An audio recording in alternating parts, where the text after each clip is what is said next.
Have you ever wondered how your body knows when to sleep or when to feel hungry? Or how it manages to respond to stress so quickly? Well, that's all thanks to a fascinating system in our bodies called chemical coordination and integration. Today, we are going to dive into the world of hormones, the major endocrine glands, and how these chemical messengers help keep everything running smoothly, from growth to stress response. Let's start with understanding the difference between neural and hormonal coordination. Neural coordination provides point to point rapid coordination among organs. It allows for fast but short lived responses, meaning the effects don't last long. However, its reach is limited because nerve fibers do not electrify all cells. On the other hand, hormonal coordination provides continuous regulation of cellular functions. It has slower but longer lasting effects and a widespread reach, affecting multiple cells throughout the body. The neural system and the endocrine system work together to coordinate and regulate physiological functions in the body. While the nervous system provides immediate responses to stimuli, the endocrine system ensures long term regulation through hormones. Now, let's explore the endocrine glands and the hormones they produce. Endocrine glands are ductless glands that secrete hormones directly into the bloodstream. Hormones are non-nutrient chemicals that act as intercellular messengers produced in trace amounts. From an evolutionary perspective, invertebrates have simple endocrine systems with few hormones, while vertebrates have complex systems with numerous hormones. The classical definition of hormones as chemicals produced by endocrine glands and released into the blood has expanded to include various molecules that function as intercellular messengers. This broader definition encompasses many new molecules beyond those secreted by organized endocrine glands.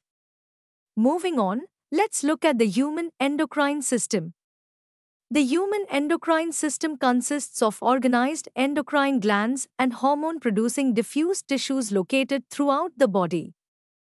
The major endocrine glands include the pituitary, pineal, thyroid, adrenal, pancreas, parathyroid, thymus, and gonads, testes in males and ovaries in females. Additionally, other organs such as the gastrointestinal tract, liver, kidney, and heart also produce hormones, contributing to the body's complex hormonal network. Next, we have the hypothalamus.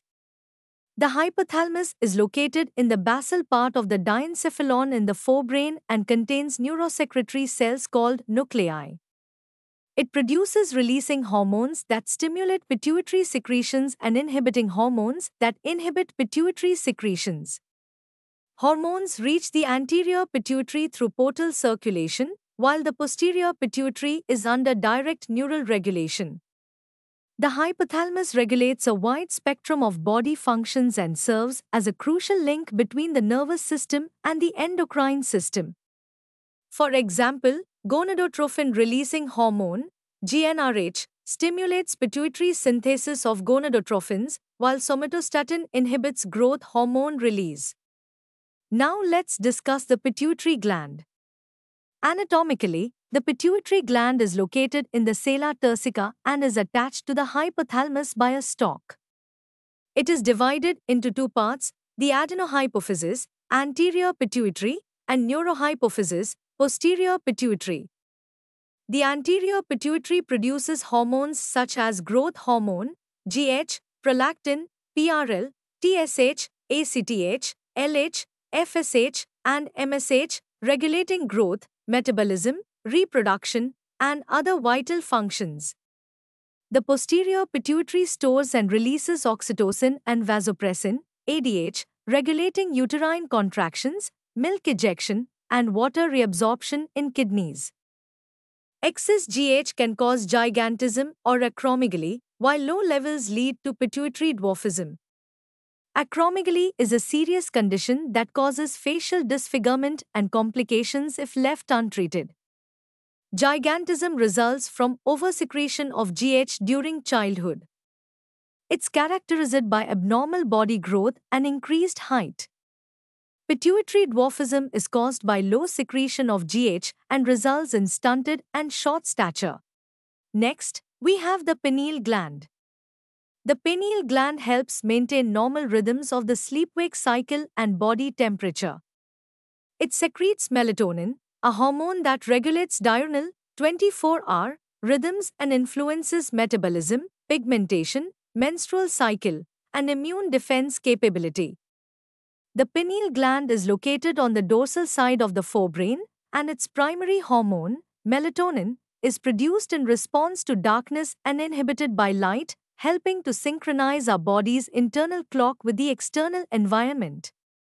Now let's move on to the thyroid gland. The thyroid gland has two lobes connected by an isthmus located on either side of the trachea. It is composed of follicles and stromal tissues. The thyroid produces thyroxine, T4, triiodothyronine, T3, and thyrocalcitonin, TCT. Iodine is essential for T3 and T4 synthesis. The thyroid gland regulates the basal metabolic rate, supports red blood cell formation, and controls the metabolism of carbohydrates, proteins, and fats. Disorders related to the thyroid include hypothyroidism, goiter, cretinism, and hyperthyroidism, Graves' disease, characterized by metabolic disturbances. Next, let's look at the parathyroid and thymus glands. The parathyroid glands are four small glands located on the back of the thyroid gland. They secrete parathyroid hormone, PTH, which is regulated by blood calcium levels. PTH increases blood calcium by stimulating bone resorption, renal tubule reabsorption, and intestinal absorption. It works with thyrocalcitonin to maintain calcium balance. The thymus gland has a lobular structure located between the lungs behind the sternum and secretes thymosins, which play a major role in immune system development as they promote T lymphocyte differentiation for cell-mediated immunity and also stimulates antibody production for humoral immunity. It degenerates with age, weakening immune responses in elderly. We hope that you have understood the topic. You can now study chapter notes, watch video lectures and solve MCQ tests of this chapter on EduRev to ensure you score well in your exams. And that's not all. You also get amazing courses for maths, science, English, Hindi, and much more for NEET. Thank you.